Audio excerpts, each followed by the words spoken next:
बिस्मिल्लाहिर्रहमानिर्रहीम। नौजवान लड़कों के जिस्म का तेज़ी से सूखना यानी सूखा हुआ जिस्म या जान नहीं पकड़ना, जिसे हम स्लिम बॉडी बॉयज़ कहते हैं। आपके सामने 3 तस्वीरें जिसको आप बखूबी देख सकते हैं कि लड़के अक्सर खुराक ज़्यादा खाते हैं। तमाम चीज़ें खाने के बावजूद भी उनका जिस्म हड्डियों का ढांचा बनता चला जाता है। तो इस वीडियो में मैं आपको 9 बेहतरीन होम्योपैथिक अद्वियात का फार्मूला बताऊंगा जो जिस्म में तमाम कमज़ोरियों को पूरा करके जिस्म को मोटा करेगा। फार्मूला अगली स्लाइड पर बता दिया गया है।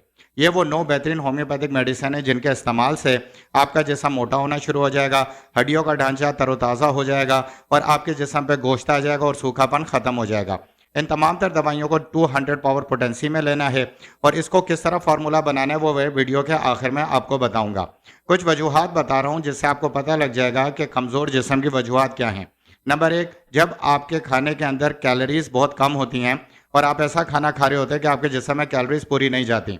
नंबर 2, जब आप गोश्त का, अंडे का, दूध का या दालों का इस्तेमाल नहीं करते तो आपके जिस्म में प्रोटीन की मिकदार भी बहुत कम हो जाती है और जिस्म सूखेपन का शिकार हो जाता है। नंबर 3, जब आप बहुत ज़्यादा जंक फूड खाते हैं यानी कि बाहर का खाना खाते हैं, फ्राइड आइटम्स खाते हैं और ऐसा खाना खाते हैं जो आपकी सेहत को नुकसान पहुंचाता है, जिसमें मुज़र केमिकल्स होते हैं। नंबर 4, आप बेकरी आइटम का बहुत ज़्यादा इस्तेमाल करते हैं जिससे भूख तो मर जाती है और पेट भी भर जाता है, लेकिन वो आपके जिस्म को भरपूर तरीके से नुकसान पहुंचाता है और आपके जिस्म का गोश्त जो है वो सूखना शुरू हो जाता है। नंबर 5, वाइटामिन और मिनरल्स की कमी की वजह से आपकी खुराक में प्रॉपर वाइटामिन और मिनरल्स नहीं मिल रहे होते हैं, जिस्म सूखता चला जाता है। नंबर 6, आपका डाइजेस्टिव सिस्टम वीक होता है। आप जो भी खाना खाते हैं वो देर तक मैदे में रहता है, आपको भूख नहीं लगती है और एक दफ़ा खाना खाने के बाद 10 से 12 घंटे तक आपको किसी किस्म की भूख नहीं लगती। इसी वजह से जिस्म जो है कमज़ोरी का शिकार होता है। नंबर 7, आपकी आंतों के अंदर ज़ख्म या कीड़े होते हैं जिन कीड़ों की वजह से यानी कि बैक्टीरिया, छोटे छोटे वायरसेस होते हैं जिसकी वजह से वो आपको मोटा होने नहीं दे रहे होते। नंबर 8, आपको दस्त या गैस्ट्राइटिस होता है यानी कि आपको मैदे का मसला होता है, हाथों का मसला होता है या आपको बार बार दस्त लग जाता है खाना खाने के बाद, तो इसके बाद वजह से भी आपका जिस्म सूखना शुरू हो जाता है। नंबर 9, कि जब आप जो है खाना सही तरीके से आपके जिस्म में एब्जॉर्ब नहीं होता, आप जो भी खुराक खाते हैं वो मैदे में पड़ी रहती है, फिर हाथों में जाती है और फिर फुजला बन के जिस्म से बाहर निकल जाती है।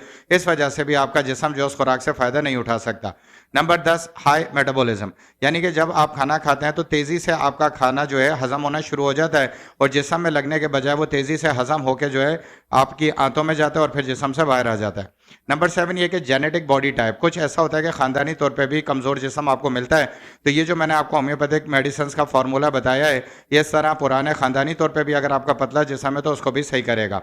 नंबर 5 है कि बार बार बीमार होना, कभी बुखार हो जाना, कभी मैदा ख़राब होना, पेट ख़राब होना, सर दर्द होना, इस तरह की मुसलसल बीमारियों की वजह से भी आपका जिस्म सूखना शुरू हो जाता है। और नंबर 13 पे हार्मोन इम्बैलेंस यानी कि आपके जिस्म में हार्मोन्स की चेंजेस होती हैं, थायराइड ग्लैंड्स की चेंजेस होती रहती हैं जिसकी वजह से भी आपका जिस्म पतला दुबला रहता है। और नंबर 4 है कि स्ट्रेस और टेंशन की वजह से भूख खत्म हो जाती है तो भी आपका जिस्म पतला दुबला रहना शुरू हो जाता है।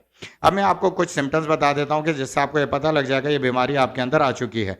आपका वजन तेज़ी से गिरना शुरू होता है। नंबर 2, आपकी हड्डियाँ ज़ाहिर होना शुरू हो जाती हैं। नंबर 3, आपके जिस्म जो है वो पतला दुबला आपके हाथ पैर होना शुरू हो जाते हैं। नंबर 4, आपके मसल्स में से ताकत ख़त्म हो जाती है, कमज़ोरी महसूस होती है। नंबर 5, आप हाथों से और टांगों से जिस चीज़ को पकड़ने की कोशिश करते हैं वो आपकी पकड़ से निकल जाती है। नंबर 6, आप बहुत जल्दी थक जाते हैं, थोड़ा सा काम, थोड़ा सा सीढ़ियाँ चढ़ना या पैदल चलने से थक जाते हैं। नंबर 7, आप कोई भी खेल या काम लंबे टाइम तक नहीं कर पाते। नंबर 8, आप थोड़ा थोड़ा खाना खाते हैं और आपको ऐसा महसूस होता है कि जैसे पेट भर गया है। नंबर 9, आपको जो है भूख वक्त के औकात से नहीं लगती बल्कि कभी जल्दी लगती है, कभी देर से। नंबर 10, आपका वज़न बहुत आहिस्ता आहिस्ता बढ़ रहा होता है और आपका कद भी बहुत स्लो बढ़ता है। नंबर 11 है कि आपके मसल्स जो है ऐसे लगते हैं कि मुनासिब तरीके से नहीं बने, उसमें कमी रह गई है। नंबर 12, आप बीमारी से, किसी भी बीमारी से बहुत देर के बाद रिकवर होते हैं यानी कि सही होते हैं। और नंबर 13 है कि आपके आंतों का जो मसला है वो चलता रहता है, कभी कब्ज़ हो जाता है, कभी आपको मोशन लग जाते हैं। अब ये वो 9 बेहतरीन होम्योपैथिक अद्वियात है जिन्हें आपने 200 पावर पोटेंसी में इस्तेमाल करना है। इस स्लाइड में मैं आपको बताऊंगा फार्मूला कैसे बनाना है। दवा नंबर 1, 2, 3 को मिलाकर आप सुबह के वक्त इस्तेमाल करेंगे। दवा नंबर 4, 5, 6 को मिलाकर आप दोपहर के वक्त इस्तेमाल करेंगे और दवा नंबर 7, 8, 9 को मिलाकर आप रात में सोने से पहले इस्तेमाल करेंगे। दवा को इस्तेमाल इस तरह करना है कि हर दवा के 10 कतरे 1 गुड नीम गर्म पानी में डालकर आप इस्तेमाल करेंगे। 1 माह के इस्तेमाल के बाद 15 दिन का वक्फा देंगे और फिर दोबारा इस्तेमाल करेंगे। यह बेहतरीन होम्योपैथिक अद्वियात है जिनके इस्तेमाल से आपका ये मर्ज जो तफसील से बयान किया गया है सही हो जाएगा। तो इस स्लाइड को आप स्क्रीनशॉट ले लें ताकि आप फार्मूला बना सकें। अब यही 9 दवाइयाँ अगर आप फार्मूला नहीं बना सकते और ये अगर आप बनाएंगे तो आपको महंगा भी पड़ेगा और आप चाहते हैं बना बनाया ले लिया जाए, तो फिर डॉक्टर मुकर्रम सोन के व्हाट्सएप नंबर पर रब्ता करें और इन दवाइयों के फार्मूले को उनसे हासिल करें इंतहाई मुनासिब कीमत पर।